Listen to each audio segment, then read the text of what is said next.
Shalom, puji nama Tuhan. Sore hari ini saya ingin berbagi firman Tuhan di dalam Injil Yohanes pasal yang ke-17 ayat yang ketiga. Begini bunyi firman Tuhan. Inilah hidup yang kekal itu, yaitu bahwa mereka mengenal Engkau satu-satunya Allah yang benar dan mengenal Yesus Kristus yang telah Engkau utus. Nah, firman ini cukup jelas bagi kita. Namun, seringkali ayat ini disalahgunakan dan disalahpahami oleh pihak-pihak yang tidak bertanggung jawab dari kalangan non-Kristen itu sendiri. Bahkan seringkali ayat ini dilontarkan untuk menyerang keimanan Kristen dengan mengatakan bahwa hidup yang kekal itu yaitu bahwa mereka mengenal Allah, satu-satunya Allah yang benar, seperti itu. Nah, lalu dijelaskan di sana bahwa Yesus itu adalah utusan.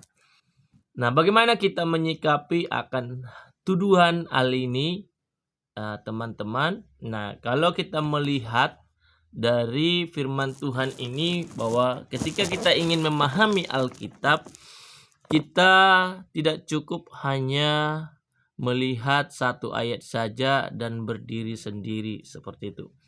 Nah, kalau kita melihat di pasal yang ke-17 ayat yang pertama hingga ayat yang ke-26, ini perikopnya bagaimana saat itu Yesus itu berdoa seperti itu, menaikkan doa-doanya kepada Allah Bapa seperti itu. Namun, kalau kita melihat benarkah Yesus hanya sebatas nabi atau hanya utusan saja seperti pernyataan-pernyataan di luar orang Kristen? Nah, mari kita cross check lebih mendalam lagi. Nah, pasal 17 ayat yang pertama dikatakan, demikianlah kata Yesus, lalu ia menengadah ke langit dan berkata, Bapa, telah tiba saatnya, permuliakanlah anakmu supaya anakmu mempermuliakan engkau.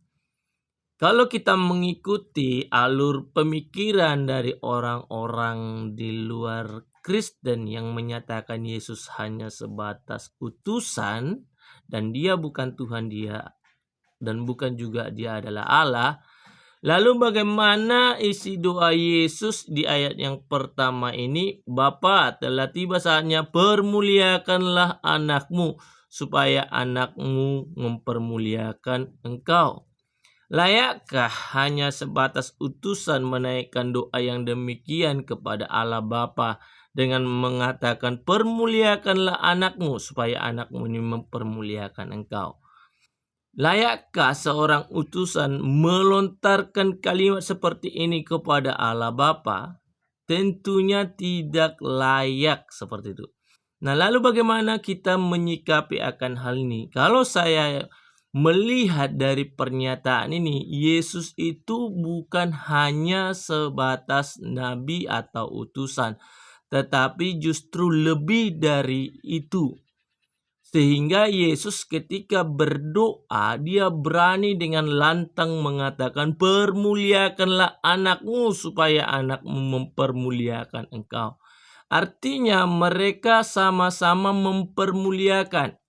Bapa dipermuliakan, anak juga dipermuliakan. Seperti sama-sama saling mempermuliakan satu dengan yang lain.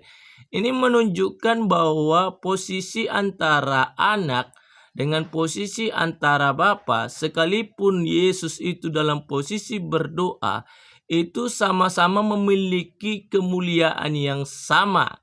Dia bukan hanya sebatas utusan. Ya, seperti itu. Lalu apa maksud daripada utusan itu sendiri? Nanti kita akan lihat lebih mendalam lagi. Nah, ayat ini menunjukkan bukti Yesus bukan hanya sebatas utusan, dia justru lebih dari utusan itu sendiri. Nah, yang kedua, sama seperti engkau telah memberikan kepadanya kuasa, atas segala yang hidup. Nah, Di ayat yang kedua menyatakan bahwa Bapa memberikan kepada Yesus kuasa atas segala yang hidup.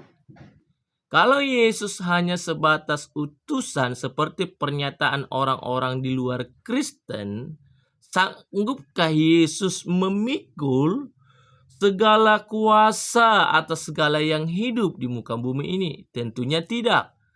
Karena kenabian atau dalam posisi utusan itu punya keterbatasan.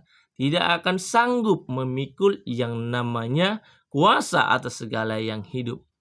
Saya yakin dan saya percaya Yesus lebih dari sebatas utusan. Dia di atas segala utusan seperti itu. Nah, kalau kita melihat juga selain Bapa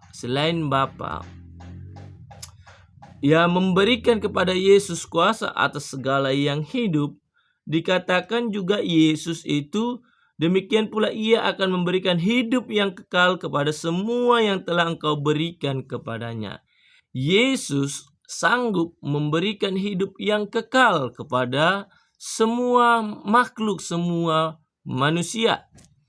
Nah, semua manusia yang percaya kepadanya. Artinya, kalau Yesus hanya sebatas utusan, Yesus tidak akan berkata hal yang demikian. Tetapi karena posisi Yesus lebih dari utusan, dia sanggup memberikan hidup yang kekal seperti yang tercatat di dalam Alkitab. Lalu bagaimana menyikapi ayat yang ketiga ini? Inilah hidup yang kekal itu, yaitu bahwa mereka mengenal Engkau satu-satunya Allah yang benar. Kita akan membahas mengenai satu-satunya Allah yang benar. Nah, kalimat tentang Allah, kalau kita melihat ya dari teks aslinya dalam bahasa Yunaninya, di sana dicatat adalah theon, ya. Theon artinya bahwa theon ini